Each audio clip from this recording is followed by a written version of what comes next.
Now we want to talk about factoring polynomials. First, we're going to talk for a few minutes about factoring integers. If you remember, factoring means writing as a product. So, for example, if I have the number 12 and I want to write it as a product or factor it, I can break that down in a few different ways. I can write it as 3 times 4, or I could also write it as 2 times 6, or I could write it as 1 times 12. Okay? All these different representations are ways to factor the number 12. But we can do even better than that, because some of these factors can be factored themselves. For example, 4 can be factored as 2 times 2. 3 cannot be factored any further. Neither can 2. Those numbers are called prime. 6 over here can be factored as 2 times 3. Okay? So in both of these, when we get down to our prime factors that can't be broken down into smaller factors, we get the same numbers, 3, 2, and 2. See, 2, 2, 3. Here we haven't really done anything because we can always take a 1 out of anything. So 1 doesn't really count. So we're just going to ignore that situation. We're only going to worry about numbers that are between 1 and the number we're trying to factor. Okay? So, to write this out, 12 is equal to 2 times 2 times 3. Okay? And this is called the prime factorization because all of the factors are prime numbers. We can't break it down any more than this.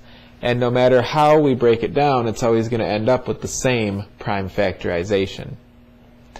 So, 12 is equal to 2 squared times 3. See, 2 squared times 3. Okay. Now, what if we have two numbers, for example, 12 and 18, and we want to know what factors they have in common? Well, we'll have to see what factors 18 has. We can write 18 as 3 times 6. And so look at that, there's a 3 in common. Is there anything else in common? Well, we can factor this 6 as 2 times 3. So we get another 3, but there's only one 3 over here as a factor of 12. So only one of these 3's is a common factor between 12 and 18. But this 2 is in common also. Okay? So the prime factorization of 18 is we've got 1, 2, and we've got 2 3's, so it's 2 times 3 squared, or 2 times 3 times 3. So, what's in common here and here? Well, a 2 and a 3. Common factors are 2 and 3.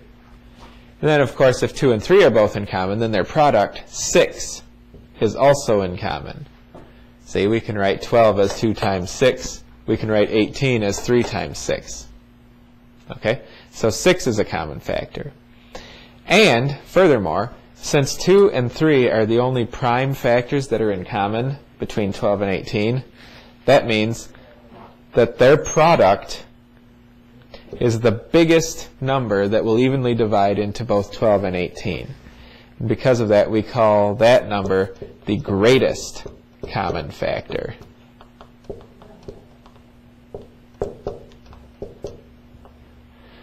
Which we can abbreviate GCF.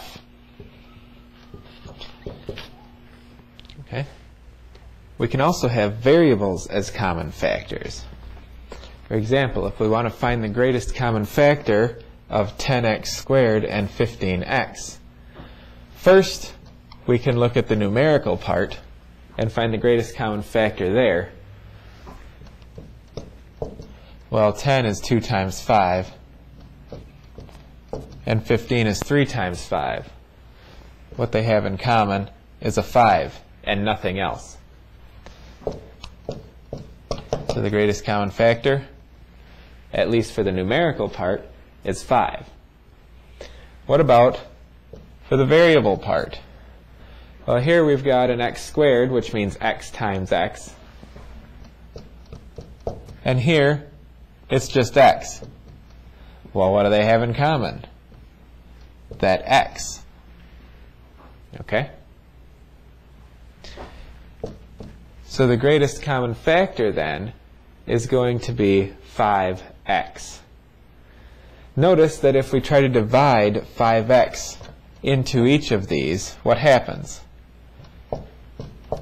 10x squared divided by 5x. 10 over 5 will give us 2. X squared over x will give us x. Notice that 2x does not have any denominator other than 1. Everything in the denominator has canceled out because 5x divides evenly into 10x squared. If we check 15x, does 5x divide evenly into that? Sure it does. 15 over 5 is 3, x over x is 1. Again, everything in the denominator divides out. That's how we can double check that yes, we have found a common factor. It divides evenly into both.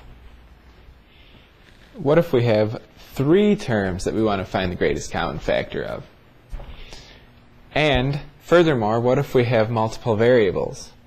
Again, we can still look at the numerical part separately. We know that 12 is 2 times 2 times 3, and 18 is 2 times 3 times 3. 20 is 2 times 10, which is 2 times 2 times 5. So what do these all have in common? Well, we know that there's a 2 and a 3 in common between these two already. Over here, we see there is no 3, but there is a 2. So there's a 2 in common. Greatest common factor of the numerical part is 2. Now, what about the variables? Well, just like we treated the numerical parts alone, we can also look at each variable individually. Okay? If we look at the a's, there's an a squared, an a, and there isn't an a there. What that tells us is, since there is not an a in common to all 3, there cannot be an a included in the GCF. Okay? Just like even though 3 appeared in 2 of the numerical factors, since it did not appear in the remaining numerical factor, it could not be part of the greatest common factor. Now what about the b's? We have b to the 4th, b to the 3rd, and b squared.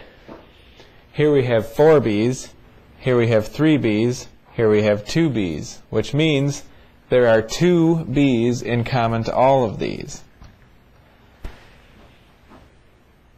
Therefore, the greatest common factor must be 2b squared.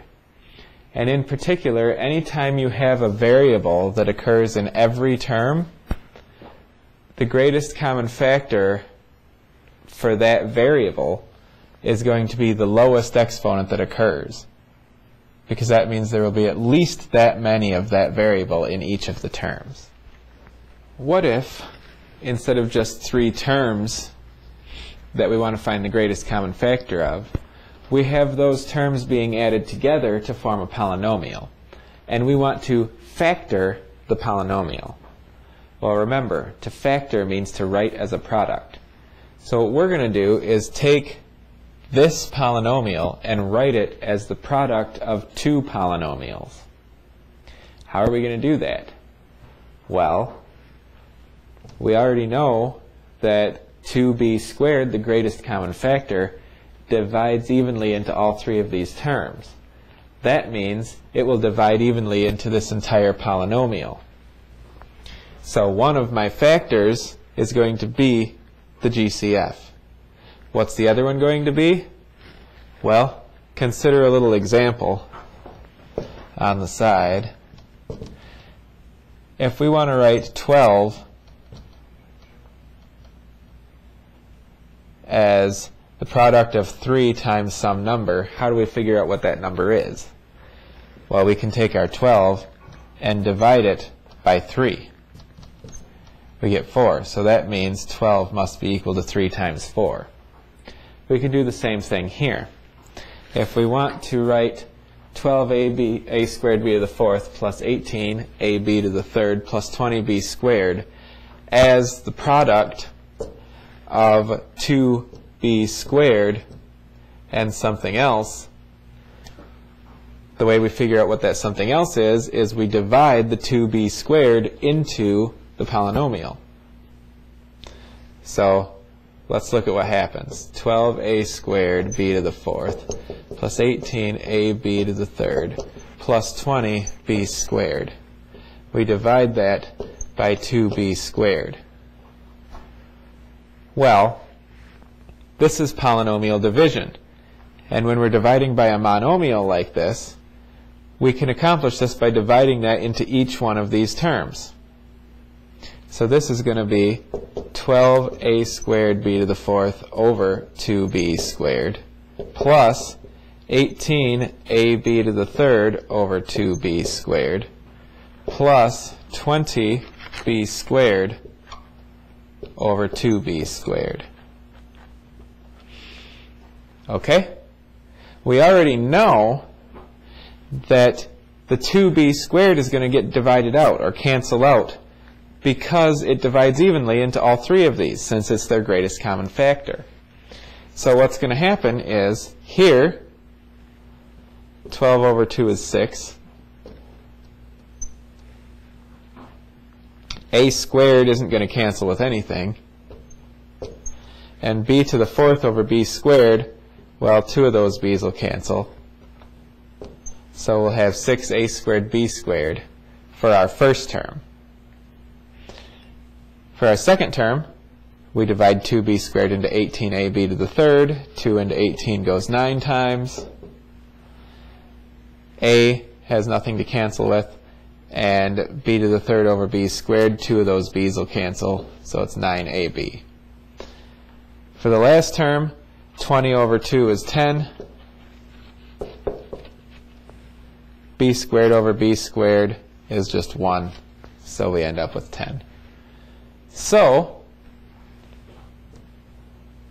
we have now written our polynomial as the product of 2 polynomials, the greatest common factor and the quotient when we divided the greatest common factor out of this. And so that is one way that we can factor a polynomial. Let's look at one more example. We want to factor this polynomial. Looking at the numbers, 42 minus 14 and 7, greatest common factor is 7. Looking at the m's, we have m to the 4th, m to the 5th, m to the 3rd. Greatest is m to the 3rd. And p to the 4th, p to the 5th, and p to the 3rd. The greatest one that divides evenly is p to the 3rd. There's our greatest common factor. To factor the polynomial, we're going to write it as the product of the greatest common factor with whatever we get when we divide the greatest common factor out. 7 goes into 42 6 times. 3 of the m's cancel. 3 of the p's cancel. 7 goes into negative 14, negative 2 times. 3 of the m's cancel. 3 of the p's cancel. And 7 over 7 is 1. M cubed and p cubed also divide out to 1. So we get 7m cubed p cubed times 6mp squared minus 2m squared p plus 1. It's important to remember this 1 in here. This last term does not just vanish. Anytime common factors divide out, they divide out to a 1, not to a 0. Notice that we started with 3 terms and we end with 3 terms in that second factor. You should never have a different number of terms.